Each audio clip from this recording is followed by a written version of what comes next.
अऊज़ु बिल्लाहि मिनश्शैतानिर्रजीम बिस्मिल्लाहिर्रहमानिर्रहीम।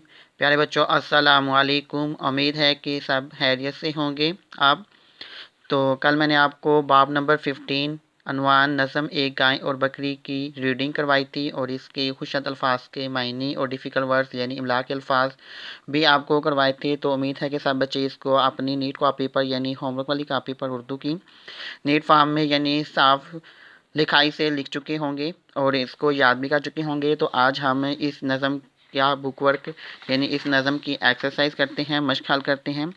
तो मश्क है सवाल नंबर 1, मदरजा झैल सवालात के जवाबात लिखिए। तो सब बच्चों ने अपनी नीट कॉपी पर जो है नीट फॉर्म में दोनों तरफ मार्जिन लाइन यानी पेंसिल स्केल की मदद से आपने दोनों तरफ मार्जिन लाइन यानी हाशिया लगाना है, मार्जिन लाइन ड्रा करनी है। उसके बाद आपने तारीख लिखनी है। तारीख के बाद सब बच्चों ने यहाँ पर राइट तरफ जो है वो तारीख लिखनी है 2 दिसंबर 2020 यानी 2 दिसंबर 2020। घर का काम, दिन बुध। इसी तरह आपने जो है वो मार्कर की मदद से ब्लू मार्कर या ब्लैक पॉइंटर की मदद से बाब नंबर लिखना है, बाब 15। सबर का अनवान एक गाय और बकरी, नज़म ब्रैकेट में लिखनी है। उसके बाद सवाल नंबर 1, ये सब बच्चों ने मार्कर यानी ब्लू मार्कर से क्वेश्चन लिखना है और इसके आंसर जो है वो ब्लू इंक पेन या जेल पेन से आपने इसको राइट करना है, लिखना है। खुशात सवाल नंबर 1, दर्ज झैल सवालात के जवाबात लिखिए। सवाल 1, गाय ने बकरी से आदमी की क्या शिकायत की। गाय ने बकरी से आदमी की क्या शिकायत की। तो उसके बाद ये इस्तिफाम की अलामत यानी क्वेश्चन मार्क है।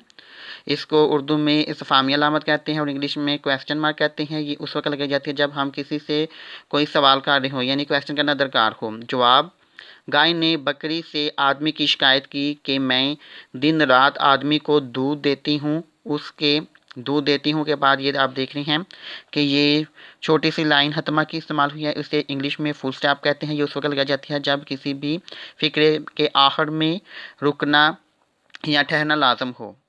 उसके बच्चों को पालती हूँ, इंसान के साथ भलाई करती हूँ, लेकिन अगर कमज़ोर होकर दूध देना कम कर दूँ तो ये मुझे बेच देता है। सवाल नंबर 2, बकरी ने गाय की शिकायत का क्या जवाब दिया। जवाब, बकरी ने गाय की शिकायत सुनी तो कहा कि गिला करना अच्छी बात नहीं है। इंसान ने तुम्हें रहने के लिए साफ़ सुथरी सायादार जगह मुहैया की है। सवाल नंबर 3, गाय क्यों शर्मिंदा हुई। जवाब, गाय का गिला सुनकर बकरी ने कहा, जितने आराम और सुकून से आदमी ने तुम्हें रखा है, ये आराम और सुकून तो हमें नसीब ही नहीं। अगर तुम जंगल में रहो तो तुम्हें हर तरफ से खतरा होगा। ये सुनकर गाय बहुत शर्मिंदा हुई। इसके बाद नेक्स्ट पेज पे सवाल नंबर 4, इस नज़म के शायर के बारे में आप क्या जानते हैं। जवाब, तो मैंने आपको बताया था कि नज़म किसने लिखी, अल्लामा मोहम्मद इकबाल। इस नज़म के शायर का नाम अल्लामा इकबाल है। अल्लामा इकबाल रहमतुल्लाह अलैह है। अल्लामा मोहम्मद इकबाल हमारे कौमी शायर हैं। आप रहमतुल्लाह अलैह 9 नवंबर, आप रहमतुल्लाह अलैह कौन, अल्लामा मोहम्मद इकबाल रहमतुल्लाह अलैह 9 नवंबर 1877 को सियालकोट शहर में पैदा हुए। आप रहमतुल्लाह अलैह ने ही अलग वतन पाकिस्तान बनाने का ख्वाब देखा। सवाल नंबर 5, शायर ने किस तरह चरागाह की मंजरकशी की है। जवाब, अल्लामा इकबाल चरागाह की मंजरकशी करते हुए कहते हैं कि हरी भरी चरागाह बहार के मौसम में फूलों और फलों से भरी थी। उसके पास ही एक नदी बह रही थी। हर तरफ ठंडी ठंडी हवाएं चल रही थीं और परिंदों की आवाज़ें आ रही थीं। सवाल नंबर 6, मुंदरजा झैल अशार की तशरीह कीजिए। तो अशार क्या हैं, ये आपकी बुक के ऊपर हैं। ये चरागाह, ये ठंडी ठंडी हवा, ये हरी घास और ये साया। यूं तो छोटी है ज़ात बकरी की, दिल को लगती है बात बकरी की। तो मैं आपको इस नज़म की तशरीह भी करवाऊँगा हवाला मतन के साथ। तो नोट क्या है, नज़म एक गाय और बकरी के अशार की तशरीह का मुआयना करें, यानी इसका जवाब जो है वो मैं आपको जो तशरीह कराऊँगा उससे आपने नोट करनी है, लिखनी है। तो नेक्स्ट है बाब नंबर 15 अनवान नज़म एक गाय और बकरी, मरकज़ी ख़याल, यानी हम नज़म का मरकज़ी ख़याल लिखेंगे। तो मरकज़ी ख़याल लिखने से पहले हमें इल्म हो चाहिए कि मरकज़ी ख़याल कहते किसको हैं।